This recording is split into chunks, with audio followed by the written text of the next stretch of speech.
Hello and welcome back to Star Wars Empire at War. So last time we were going through the strategy portion of the game, trying to capture Empire planets and learning much about the game along the way, and in general getting turned back every time we tried to achieve anything. We lost and regained Korriban a couple of times, and we lost our fleet a couple of times after unsuccessfully engaging with enemies who were more numerous or at a higher tech level than us. We tried to take Kessel briefly on the ground and got completely annihilated, and towards the end we even lost pretty much everything including our land army in a disastrous space battle. So things aren't looking up, but we still have to continue the fight in the name of the rebellion.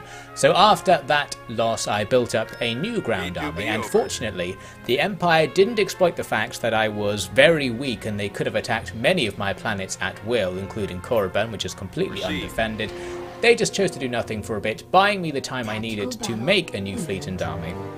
And as you can see, I'm going to now attack Kashyyyk, which is our actual objective. The game did say that you shouldn't go for the objective if you haven't captured everything else, but I wanted to do it anyway as an experiment, in order to find out how good I'm supposed to be at the game, because I was confused at how difficult I was finding it. I thought if I try the story mission and see how difficult that is, I'll get a bearing on how bad I really am.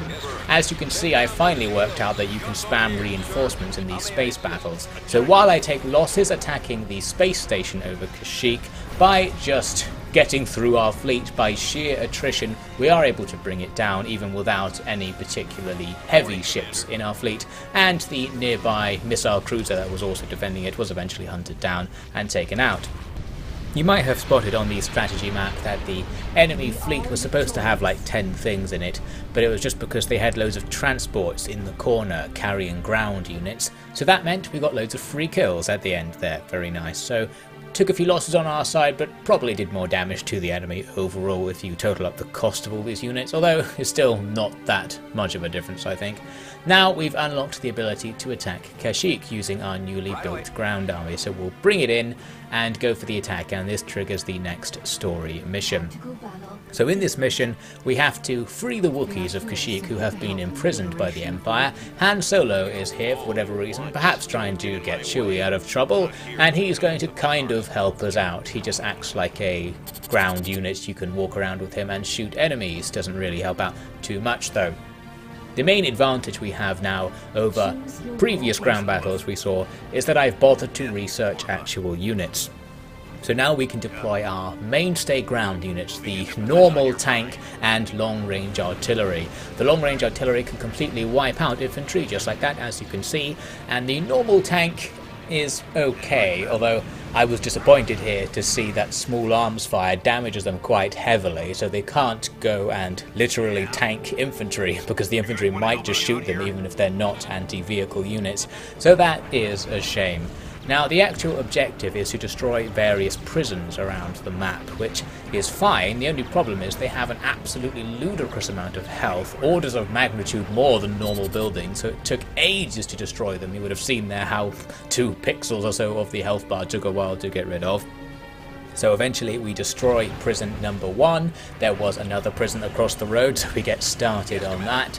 The enemy do counterattack with some AT-STs coming through this river, but now we've got our long-range artillery units. We can just sit here and rain rockets into the river, while our tanks do a slightly better job at tanking the enemy's fire. So there we go, got rid of those enemies.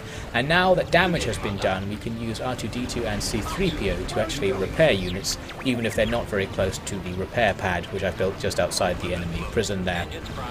Now then, we've gotten rid of that second prison and it's time to advance across the river. The enemy attack with TIE Maulers, but because we're now leading with vehicles, they can't do the usual run everyone over tactic. Those AT-STs though, firing en masse, do take out one of my artillery vehicles and do okay damage to my tanks, but since they were clustered together, the other artillery bombardment was able to damage most of them and send them running. I myself am going to run away with my vehicles as well, because we've got the repair pad back there so we can get their health back.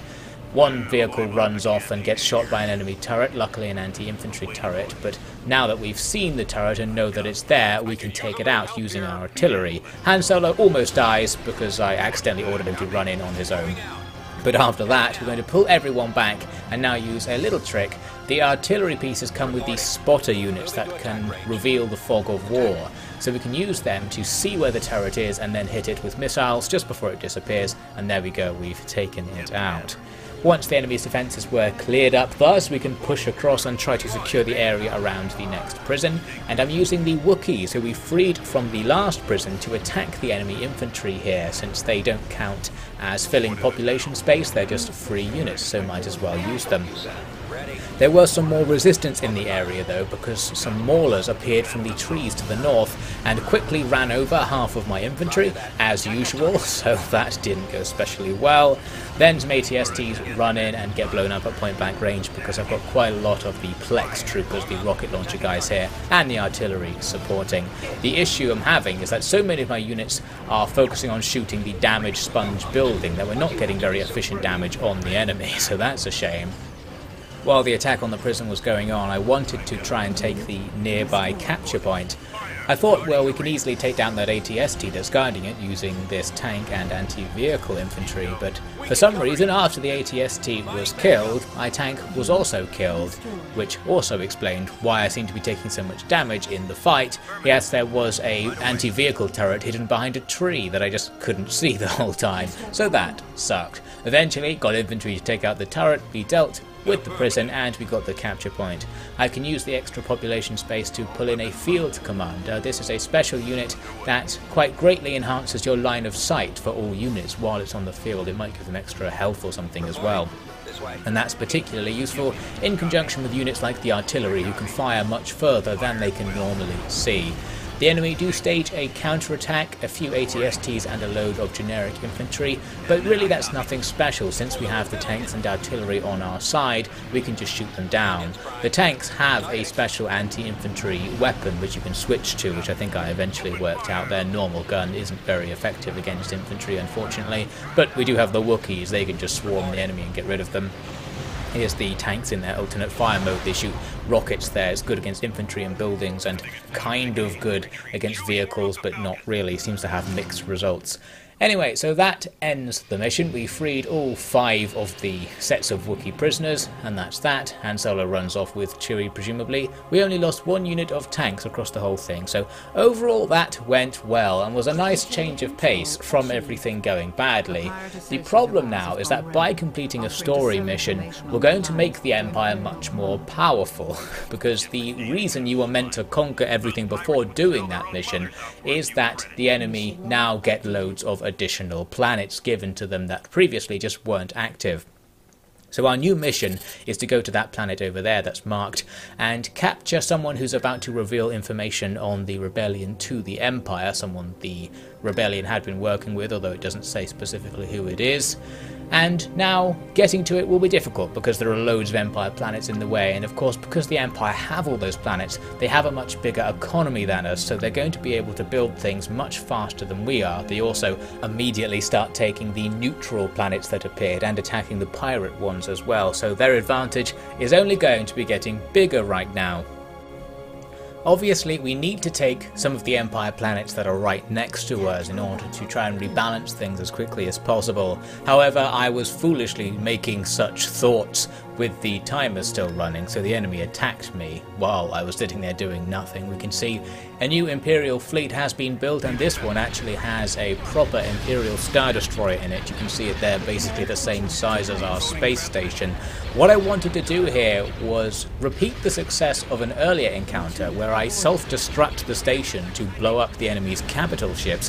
However, this fleet contains an interdictor ship which stops warp travel happening, essentially. Not sure how canon these are, because they probably would ruin some of the plot of the later Star Wars films, but they exist here, and it means we can't warp away, and because warping away is the thing that triggers the space station to self-destruct, it also has the side effect of preventing you from self-destructing the station. All that means is we have to sit here and take the enemy's bombardment, and we've obviously lost that battle in the end. What I needed to do was counter counterattack as quickly as possible so that the enemy didn't build up their own space station here or take the planet. However, I'm going to make a massive mistake, as you can see. What I thought I might be able to do is move my land army onto the planet before the enemy started making landings themselves, but it does not work like that, and I immediately realised that was the case. So now I've sent my fleet of just transports to fight the enemy's fleet.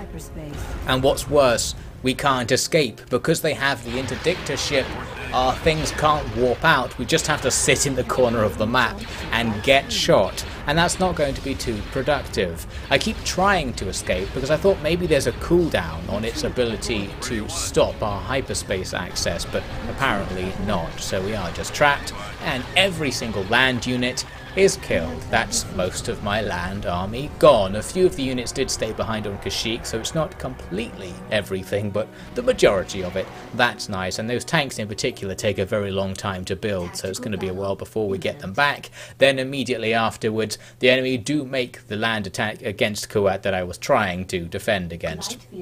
Just went for an auto-resolve and took the loss there.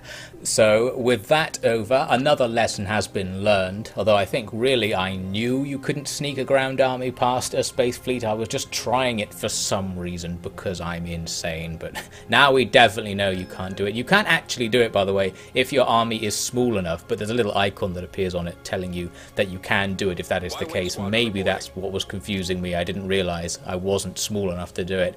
Anyway, after some time of just generally panicking more and trying to wait to see what I should do, the enemy fleet at Kuwait went away, leaving just a load of missile cruisers, so I can now bring my own fleet to attack. I was hesitant to move, by the way, because I didn't have any assault frigates, the higher tier ship that we've researched, and I thought I would need them to take down the Imperial Star Destroyer since we also had no bombers, so that's why I couldn't attack before. Now all we need to do is use our corvettes to bring down the enemy's missile ships, which should be possible. We're going to take a bombardment at long range the whole time, but we can overpower the fairly weak enemy's shields. Here I'd sent a corvette to try and guard one of my Nebulon Bs using the game's guard feature. You can tell ships to guard other ships and it kind of makes them follow them, but in that case it doesn't follow them closely enough to keep enemy fighters within range of the corvette's gun, so our frigate did get bombed to pieces. Luckily it didn't get destroyed since I spotted it and did a bit of micro, and in the end we did take out all of the enemy's missile ships and the space station they had built here for no losses on our side, so that went well. With that done, I can now link up with the ships I was building at Alderaan. We've now got a couple of assault frigates and some Y-wings, making us better able to take on enemy capital ships now. We'll need to send a few ground units to take Kuwait, and I had a few left, as I mentioned, in the garrison at Kashyyyk, plus a few more that I'd built, so I was able to get something together that was able to overpower the enemy's small garrison, with losses there in an auto-resolve. So there we go, we've got Kuwait back, but now Kashyyyk is perilously undefended, as are most of our planets right now, so the situation hasn't really improved overall, and that Star Destroyer is still out there along with many powerful ships supporting it. One thing I have now working in my favour is the discovery that we can use C-3PO and R2-D2 to spy on enemy planets. We finally have a way to see if the enemy are building a fleet right next to us, and indeed see the defences, so we can know whether it's viable to make an attack before actually doing it. And now that we can do this, the game makes a lot more sense and will be significantly easier, just because we're not going to make any suicide attacks. In this case, it was just a space station to attack, but as I arrived, the enemy arrived with some land units coming from elsewhere, so there are a couple of transports to take down as well. In this fight, I'm going to use my Marauder cruiser, this is our long-range missile ship, to just attack the enemy space station from outside of its range. This allows me to take all of its shields down and mostly destroy its shield generator before I get close, making my life easier. Then I went in with most of the fleet. The enemy just had fighters and corvettes for their defence, so we could easily take them down. I used my Marauder to destroy the hangar in the enemy space station so it would stop spawning fighters, since they do have a chance to bring down our Y-wings or gradually bomb our larger ships. So we did destroy the space station in the end, then I sent Antilles to hunt down those transports and destroyed them as well. It was a couple of units of TIE Maulers, the dreaded enemy of land units. So there we go, we did lose some Y-wings in the process, but overall a good exchange. And now we've sort of choke pointed the enemy. The enemy kind of want to go through Buthawi to attack most of our planets, but they don't have to. They can go around to Nal Hatta, so it's not a complete choke point. I wanted to land and take the planet, but I wasn't quite sure what was down there. First, I decided to wait to bring up additional tanks. Luckily, space travel is very fast, which is one of the main problems, in my opinion, with the game. You can't really foresee something happening in space, because the moment you notice an enemy fleet's in a location, it can be somewhere else 2 seconds later. Anyway, for the land battle, we have a load of Bothans on our side who will fight for us. I used them to try and take a capture point, but they all got killed. However, at least that process revealed to me that the enemy had some ATSTs, light tanks and infantry there, and indeed, many Bothans died to bring me that information, so I needed to use it.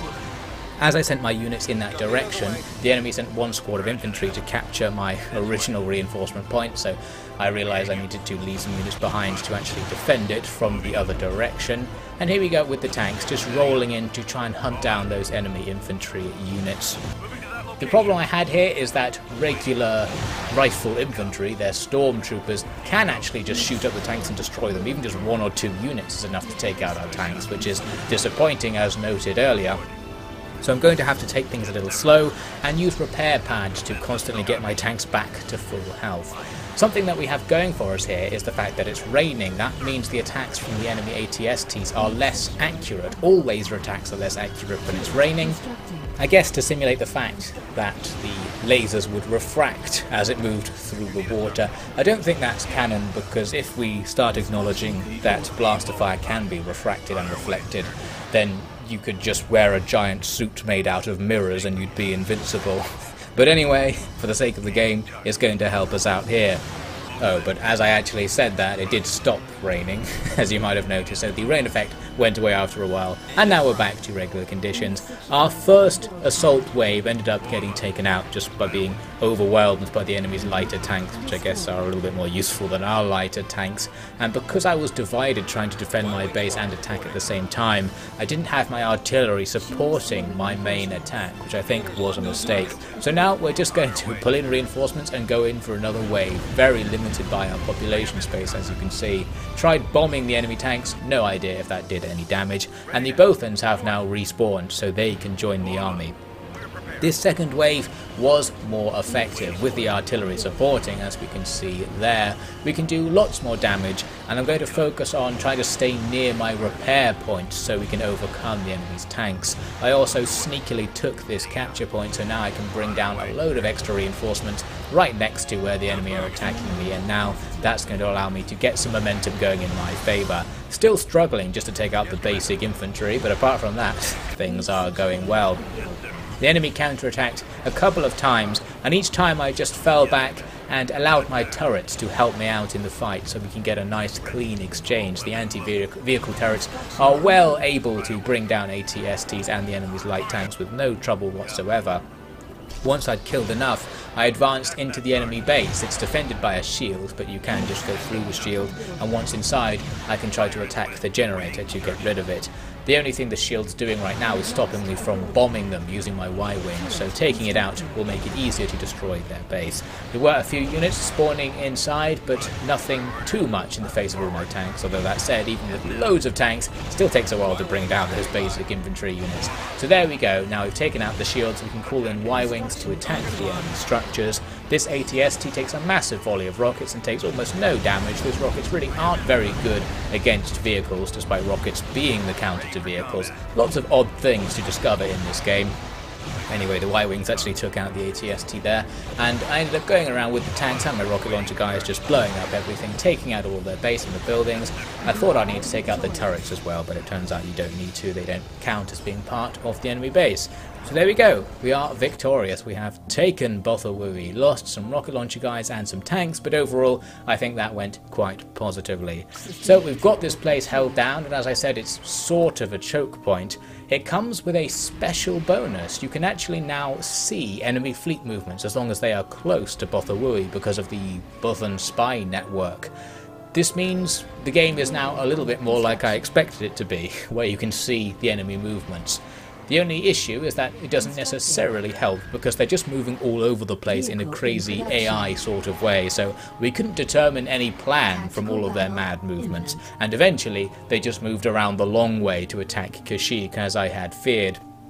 They take it, I'm just going to auto-resolve here, not going to bother trying to resist, and then we see other fleets coming from around the place to attack it as well, no doubt bringing the ground units they need for this assault right here, including an AT-80, the first time we've seen that unit. That thing is the counter to our tanks.